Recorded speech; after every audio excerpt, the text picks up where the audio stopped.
Assalamualaikum warahmatullahi wabarakatuh. Perkenalkan, nama saya Gisna Rahmatika. Di sini saya akan menjelaskan materi bab 5 yang berjudul Integrasi Nasional dalam Bingkai Bhinneka Tunggal Ika.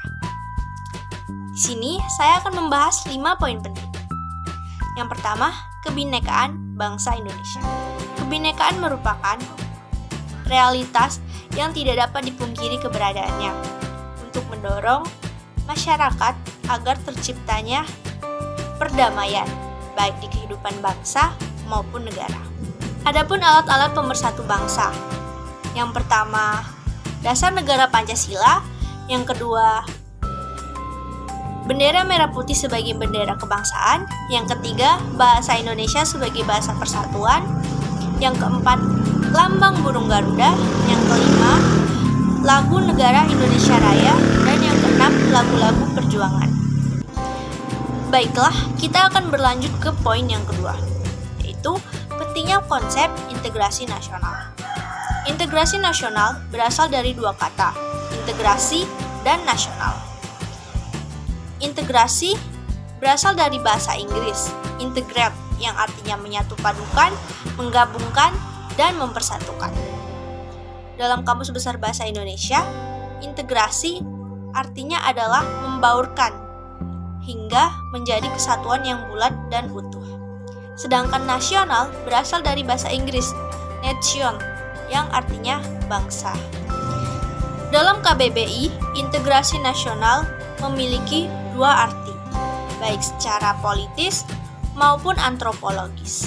Secara politis, integrasi nasional merupakan penyatuan berbagai budaya dan sosial dalam kesatuan nasional yang membentuk identitas nasional. Secara antropologis, integrasi nasional merupakan proses penyesuaian budaya yang berbeda-beda, sehingga mencapai keserasian fungsi dalam menghadapi kehidupan bermasyarakat. Adapun syarat-syarat integrasi, yang pertama, anggota-anggota masyarakat merasa bahwa dirinya telah berhasil mengisi kebutuhan-kebutuhan antara satu dengan yang lain. Syarat yang kedua yaitu terciptanya kesepakatan bersama mengenai norma-norma dan nilai-nilai sosial yang dilestarikan serta dijadikan pedoman. Syarat yang terakhir yaitu norma-norma dan nilai-nilai sosial dijadikan sebagai aturan baku dalam melangsungkan proses integrasi nasional. Poin yang ketiga, faktor-faktor pembentuk integrasi nasional meliputi faktor pembentuk atau pendorong dan faktor penghambat. Faktor pembentuk diantaranya adanya perasaan rasa senasib dan perjuangan yang diakibatkan oleh faktor sejarah. Kedua yaitu adanya ideologi negara yang tercermin dalam simbol negara, yaitu Garuda Pancasila dan Bhinneka Tunggal Ika. Ketiga yaitu adanya tekad serta keinginan untuk bersatu di kalangan bangsa Indonesia seperti yang dinyatakan dalam Sumpah Pemuda. Faktor yang kedua yaitu faktor penghambat integrasi nasional. Yang pertama, kurangnya penghargaan terhadap kemajumukan yang bersifat heterogen. 2. Kurangnya toleransi antar golongan. Baiklah, kita berlanjut ke poin yang keempat, yaitu tantangan dalam menjaga kesatuan NKRI. Fenomena global masih mengetengahkan nilai-nilai universal, yaitu demokrasi dan HAM.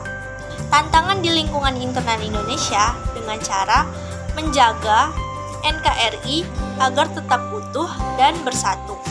Di sisi lain, ancaman terhadap kedaulatan masih berpotensi, terutama ancaman konflik perbatasan.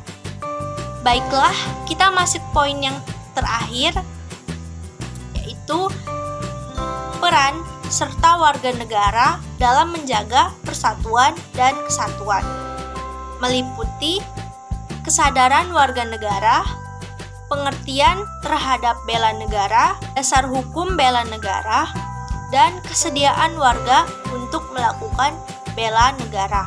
Dalam Undang-Undang RI Nomor 3 Tahun 2002 tentang Pembelaan Negara, Pasal 9 Ayat 2 ditegaskan bentuk-bentuk usaha terhadap pembelaan negara.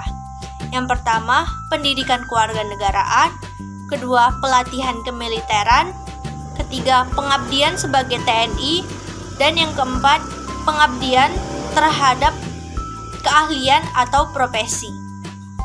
Baiklah, sekian dari saya. Wassalamualaikum warahmatullahi wabarakatuh.